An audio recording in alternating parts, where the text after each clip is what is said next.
Complete করে ফেলেছি এবং সেখানে প্রায় 2.5 কোটি ভিজিটার্স এসছেন এবং তারা তাদের অনেক রকম প্রায় 383.58 লাখ স্কিমস আমরা রিসিভ করেছি।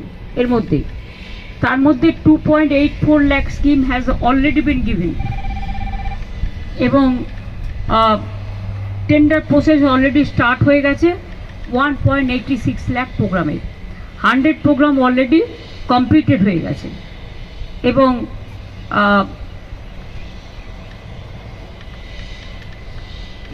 আমরা 94.7 lakhs application have been receive.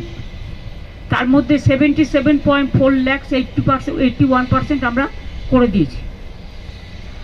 বাদ বাকি অ্যাপাসকামস যেটা অ্যাফেক্টেড এরিয়া আছে সেখানে করা হচ্ছে এক্সটেনশন করে, যাদের সার্টিফিকেট হারিয়ে গেছে, যাদের আধার কার্ড হারিয়ে গেছে, যাদের সমস্ত ডকুমেন্টেশন হারিয়ে গেছে তাদের ডুপ্লিকেট কার্ড সমস্ত ইস্যু করার জন্য। এই হচ্ছে আমার প্রোগ্রাম। আপনাদের অনেক ধন্যবাদ, আপনারাও অনেক সহযোগিতা করেছেন এবং ডিজাস্টারের কাজ, রিকনস্ট্রাকশনের কাজ শুরু হয়েছে। সব বাড়ির জন্য আমরা 1,20,000 টাকা করে স্যাংশন করেছি।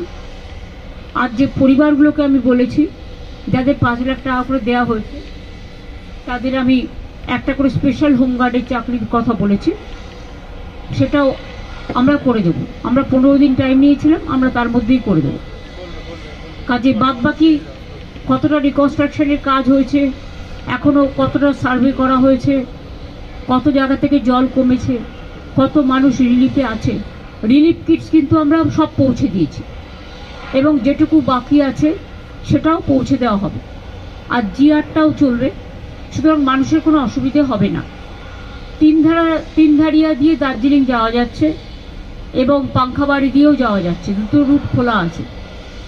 আর যেটা রোহিণীতে ল্যান্ডস্লাইড হয়েছে তার কাজও শুরু হয়ে গেছে, আশা করি আর 5-6 দিনের মধ্যে সেই কাজটাও কমপ্লিট হয়ে যাবে। আর বাদ বাকি তো আপনারা জানেন মিরিকের যে টেম্পোরারি ব্রিজটা সেটাও আর 7-8 দিনের মধ্যে হয়ে যাবে। পাকা ব্রিজ একটা হচ্ছে পাশে, যতক্ষণ পাকা ব্রিজটা না হচ্ছে। তাছাড়াও কিছু কাঠের ব্রিজ ছিল, অলরেডি কিছু কাঠের ব্রিজ অলরেডি কমপ্লিট করে দেওয়া হয়েছে। সুতরাং আমাদের কর্মীরা, প্রশাসনের প্রত্যেকটা লাইন ডিপার্টমেন্ট থেকে শুরু করে সবাই মানে জানপ্রাণ দিয়ে, এমনকি খাওয়া দাওয়া টাইমলি করছে না, খাওয়া দাওয়া করতে পারছে না, পড়ে থাকছে বিভিন্ন অঞ্চলে, তারা ভীষণ কাজ করছে, খুব হার্ডওয়ার্ক। এই হার্ডওয়ার্কিংয়ের জন্য আমরা সবাই তাদের অ্যাপ্রিসিয়েট করছি। এত তাড়াতাড়ি তারা যে রেস্টোর করতে পেরেছে এবং রিলিফ ওয়ার্ক চলছে এবং রিকনস্ট্রাকশনের কাজও যতদূর সম্ভব আমাদের টাকায় যতটা কুলায় আমরা অলরেডি স্টার্ট করেছি। এই পর্যন্ত আপনাদের আমার বলার, বাদ বাকি তো ফিল্ডে দেখা হবে। Thank you so much.